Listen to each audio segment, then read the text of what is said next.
راديو. إيه فما أحلى راديو 8:34 دقيقة. مرحبا بكم تسويت في حوار ونص. اليوم نحكيو على التلقيح، نحكيو على الكورونا، نحكيو على الوضع الوبائي في بلادنا. سعيدة جدا باستقبال دكتور رياض دغفوس، عضو اللجنة العلمية لمجابهة فيروس كورونا ورئيس اللجنة العلمية للتلقيح. دونك دو كاسكيت اليوم. مرحبا بك دكتور. ميرسي بور لانفيتاسيون. منين نبداو دكتور؟ نبداو برشا اجتماعات صارت ما بين نهار الأحد اللي هي اجتماع اللجنة العلمية للتلقيح، ونهار الاثنين اجتماع اللجنة العلمية لمجابهة فيروس كورونا. خلينا نبداو باجتماع نهار الاثنين، خاطر من بعد سمعنا تصريحات من أعضاء زملائك داخل اللجنة نفسها. باغ اكزومبل حتى الناطقة الرسمية باسم اللجنة دكتورة جليلة بالخرين شنو تقول غلق الحدود راه وارد جدا، ولا الحجر الشامل هو الحل اللي يجب تقييم كلفته ربما نتجهوا فيه في قدم الأيام. كان تحكي لنا أكثر على مخرجات هذا الاجتماع. هو في معناها في اللجنة العلمية متاعنا فما معناها دي ريكومونداسيون سيانتيفيك، معناها كان باش ناخذوا العلم وحده. هي ذاك هو اللي قالته مدام جليلة، معناها لو ماكسيموم معناها واللي يحل المشاكل كله هو تعمل الحجر الصحي وتسكر الحدود. اما هذايا بالطبيعه احنا نعملوا لي ريكومونداسيون، وبعد الحكومه هي اللي تاخذ الاجراءات، تاخذ باعتبار معناها الوضع الاقتصادي والاجتماعي وبرشا حاجات اخرين، وهما يقيموا الكل. ومع الهيئه الوطنيه لمكافحه كوفيد ياخذوا مع بعضهم معناها لي ديسيزيون. معناها تقول لي ياخذوا مع بعضهم لي ديسيزيون، بورتون حسينا ثما تونسيون في اخر مره قبل الاعلان على الاجراءات في الندوه الصحفيه اللي استناوها الناس الكل، واللي تاخرت برشا، وذلك يعود الى خلافات بين الراي العلمي وبين القرار السياسي على ما يبدو. راضيين انتم مع الاجراءات اللي معلن عنها من قبل الحكومه؟ هو شوف، احنا مش لا راضيين لا مش راضيين، احنا نعطيو لي ريكومونداسيون، ومعنا لا نتغشوا ولا ما نتغشوش، خاطر هو بور كروازي معناها الكلهم الكوتي ايكونوميك وسوسيال والعلمي مو سهل. معناها مش تاخذ اجراءات باعتبار هذوما الكلهم، معناها حاجه صعيبه ياسر. احنا شنو معناها فما حاجات اللي نجموا نطبقوهم. احنا شنو اللي نطلبوا باش كي ناخذوا اجراءات نطبقوهم. هذا اللي صعيب في تونس، خاطر قداش مره نقولوا سكروا، هما يقولوا سكرنا، هو نحينا، هو الحجر حظر الجوالين، ومن بعد التطبيق هو اللي يقعد ناقص. هذا المشكل الكبير، مش مشكل معناها تعطي اذا تحط الاجراءات اون بلاس اي ومن بعد مش تطبقهم ولا مش تطبقهم. باهي، لكن في نفس الوقت التطورات كبيره على مستوى انتشار الفيروس، صحيح. على مستوى دخول سلالات جديده مما يقتضي ربما تحيين لهذه الاجراءات. دكتور هذاك علاش نسال فيك، راضيين انتم ولا مش راضيين؟ خاطر الراي العلمي نعرف اللي عنده قيمته في التقديرات العلميه للوضع هذايا، وبالتالي ينجر عنها الاجراءات اللي باش تجي من بعد. احنا المهمه نتاعنا الرسميه هي نقيموا الوضع، نشوفوا معناها شنو ما الحلول للوضع ذاك. اليوم شنو هو الوضع؟ الوضع هو في تونس وضع صعيب برشا. السبيطارات حالتهم في حاله حليله كما نقولوا، معناها تعبات الانعاش بسيمه القفرش كما معناها وضع نتاع حظر شامل. معناها قلت لك هو الوضع هو الحظر الشامل راهو في العلم. شوف ما نعرف مش حتى الوضع هذايا هو راهو في العالم كل، وسيونتيفيكمون تشوف قليل اللي يعمل حظر شامل. اما سيونتيفيكمون كان تحب توقف انتشار الفيروس في كسوا الفيروس هذا ولا فيروس اخر في بلاد، يلزمك تعمل حظر شامل. تبقى هذا مش صعيب اوسي دي بورسنتاج. اذا عندك في السبيطارات فوق معناها طاقه الاستيعاب قريب تولي ساتوري، اوتوماتيكمون A + B منطقيا علميا اللي تحب انت حظر شامل. هل نحن في وضعيه تستدعي الحظر الشامل؟ نعم أم لا؟ مانيش نحب نحصلك دكتور. لا مش تحصلني انا نقول نحن قرارات الحكومه شنو المسؤوليه نتاعها. احنا زاد نفهموا راهو الحكايه هذوما، وعندنا معناها عالمه في الاقتصاد معانا في الكوميسيون. معناها تنجم ما عندكمش بسيكاتر؟ عندنا بسيكاتر. عندكم بسيكاتر؟ معناها تنجم انت تجي تطبق حاجه تعطيك معناها عكسي، خاطر انت التطبيق نتاعو مش يجيب لك مشاكل اخرى اكثر من اللي انت فيهم. ولهذا احنا علاش قلت لك احنا ما نقدموش ياسر في الاجراءات، احنا نعطيو راينا. شوف خلينا نكمل لك، احنا مش هذا برك راهو المشكل الاخر هذا خاطر عشناه قبل وقاعدين عايشينه ونحاولوا نلقاو الحلول اللي معناها في تونس. المشكل الاخر اللي فما سلاله نتاع الافريق دو سود في ليبيا وفي بلدان اخرين اللي هم مش بعاد، هذيك مشكله زاد ما لازمش تدخل. احنا يلزمهاش تدخل كيفاش بأية آليات، يعني نغلقوا الحدود، نعملوا سيستم مراقبة معين، شنو نعمل؟ الحدود يجي خير حاجة، أما فما حاجات إجراءات على الحدود ديجا، معناها الإجراءات اللي احنا طلبناهم اللي يصيروا تحاليل في الحدود أكثر من قبل ونكسوا شوية، واللي يدخل من برا معناها يصير يتبعوه مليح فين مش يمشي وكله لي بي. معناها هذوما الإجراءات الأولانية، مش طول ننكزوا على مش نسكروا الحدود ومش نعمل مش نسكروا بلادنا الكل. ما هو دكتور أغزر، أنا معناها المواطن التونسي معناها ما نحبوش نعاودوا نعيشوا كما حكيت البافيت، تفكر ايه ليه انا يظهر لي كان السلطات تتوجه للمواطن التونسي تقول له اسمع الوضعيه راهي نتاع حجر شامل، اما نحن ما نجموش لاسباب اقتصاديه دونك تحملوا مسؤوليتكم اكثر.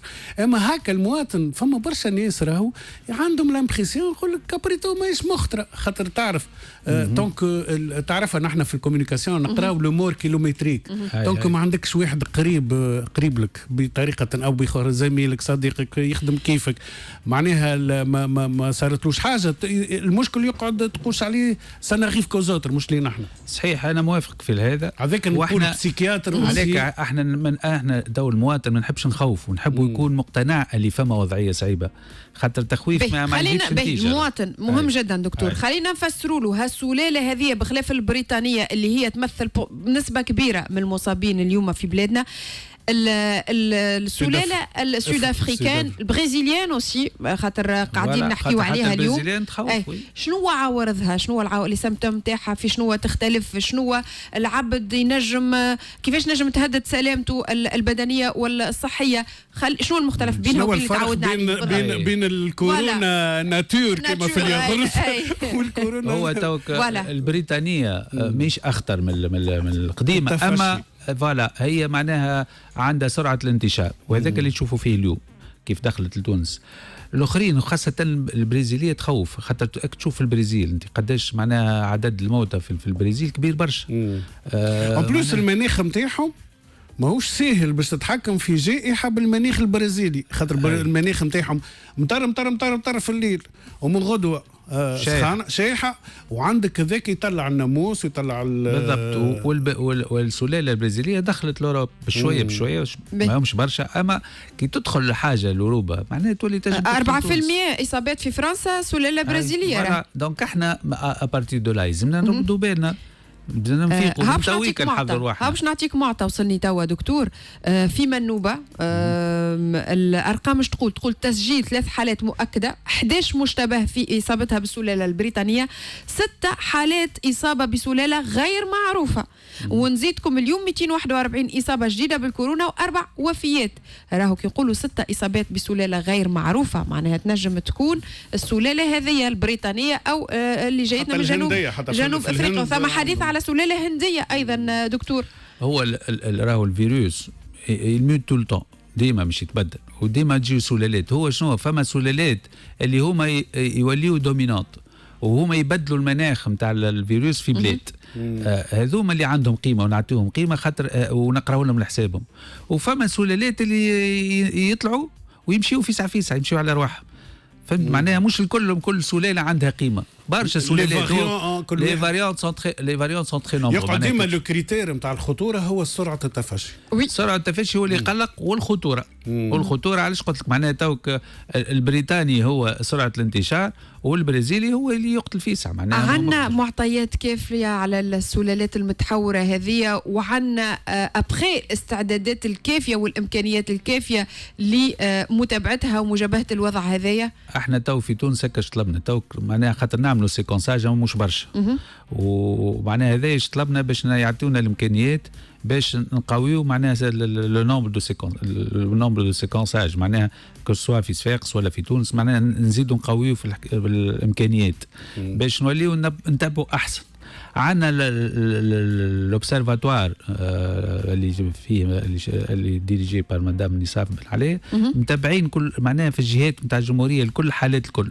من بعد يلزم سيكونساج هو اللي ناقص. يلزم امكانيات غاليه سيكونساج. معناها توك ان شاء الله الوزاره مش توفر لنا ونزيدوا نعملوا اكثر كسواء شاميكول ولا لا يسكت. هذايا دكتور من ناحيه السلالات ومستجداتها ومدى انتشارها في بلادنا، اي تلقيح ايش عملنا فيه؟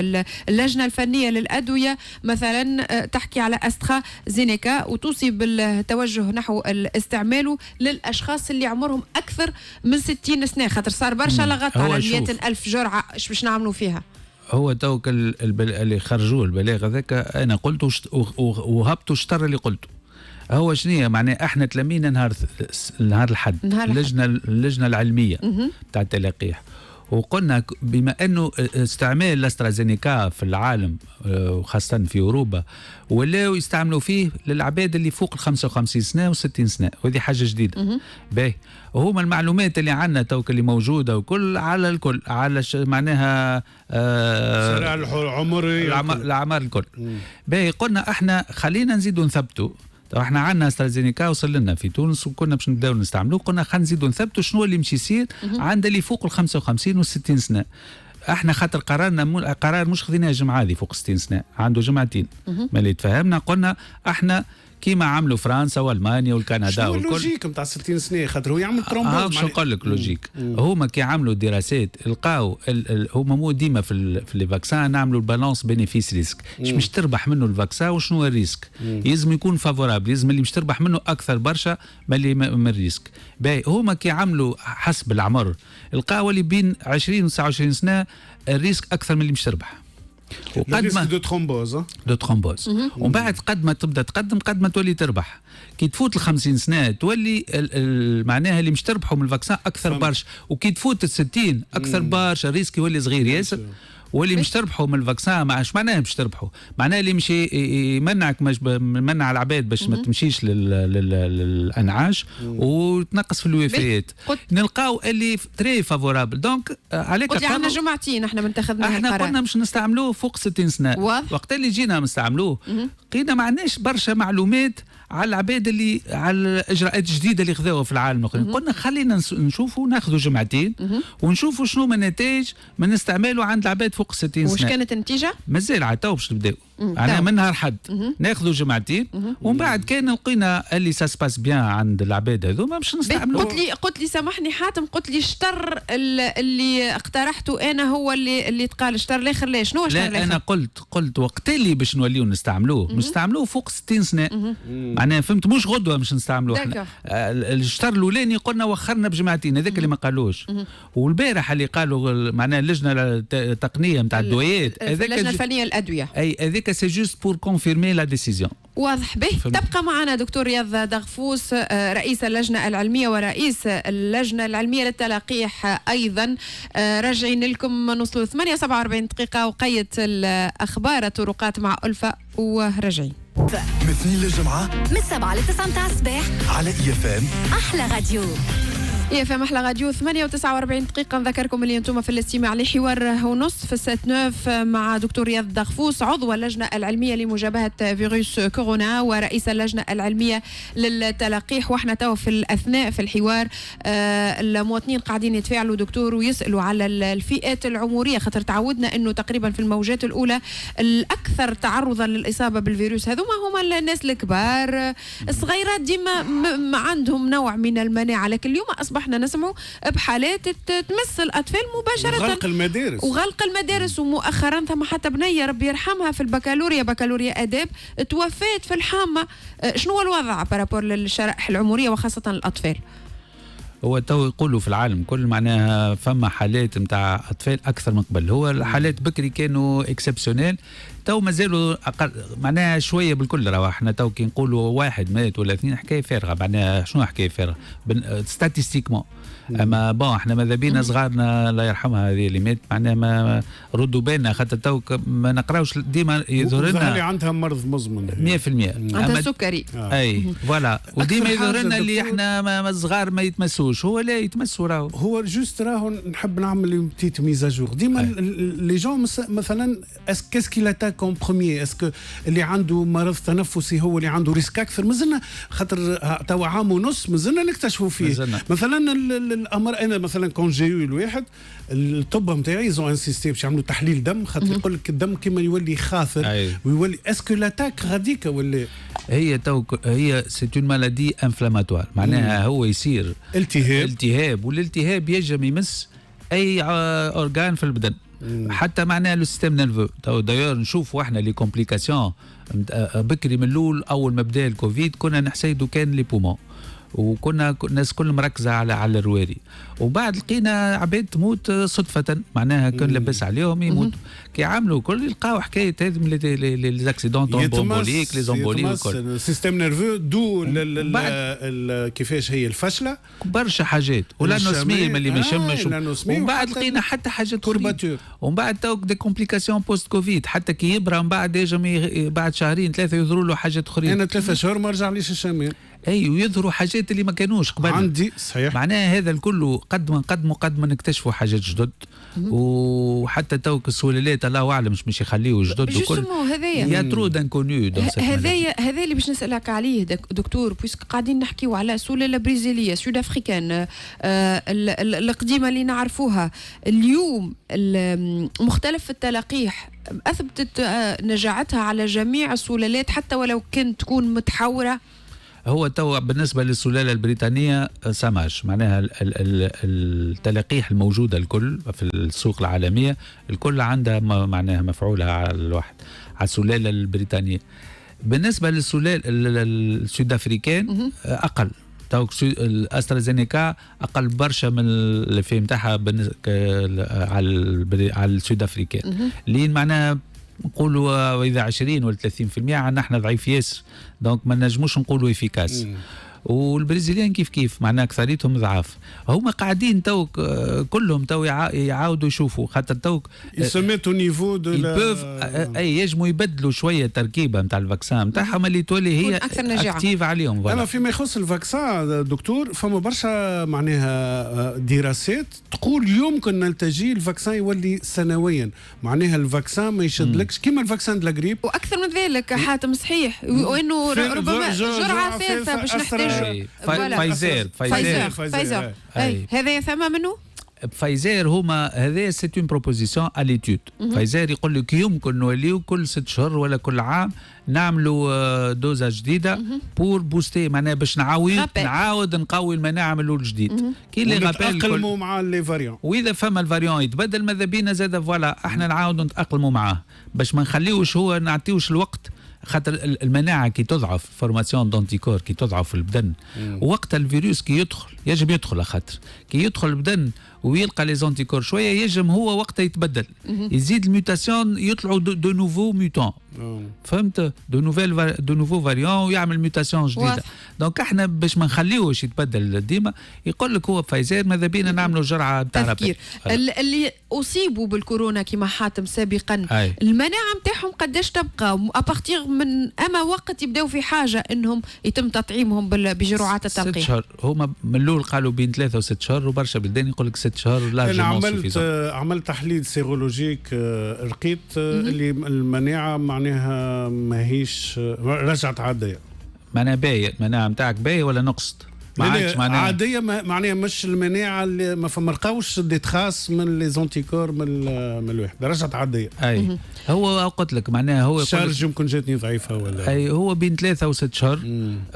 واحنا نقولوا بعد 6 شهور اللي يعمل دوز بركه، خاطر المناعه اللي تعطيها اللي يعطيه الانفكسيون راهو اقوى من حتى من الفاكسان. دكتور فما سؤال زاد يتسالوه برشا العباد، اسكو حياتنا تبدلت؟ اسكو اون فا فيفر 10 ans 15 ans مينيموم بالطرق هذه، بالبافيت بالفاكسان باللي فاريون، معناها سا ريسك دو دوري سي با لا غريب اسبانيول، وبرشا يعتبروا وانا من الناس هذوما اللي نعتبر زاد المرض هذا صعيب برشا، ماهوش يشبه للامراض اللي عرفتهم الانسانيه من قبل. هو راهو لا سبيسيفيسيتي دي فيروس يتبدلوا ديما، وفي اكثريه الوقت يتبدلوا يتقواو، اما يجموا كي يتبدلوا يضعفوا.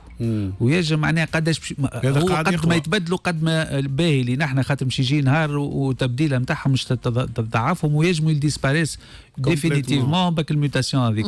هذاك بون نحلموا شويه ما يسالش، اما ان شاء الله تصير هذيا وجاينا اي سا ريسك دو دوغي، واحنا لازمنا نقراو الحساب هذا كله. عليك تو لي فاكسان احنا تو عندنا 8 فاكسان يظل في العالم قاعدين يدوروا، مي فوق 160 فاكسان قاعدين. المتابعين يسالوا فيك على نجاعه سينوفاك دكتور.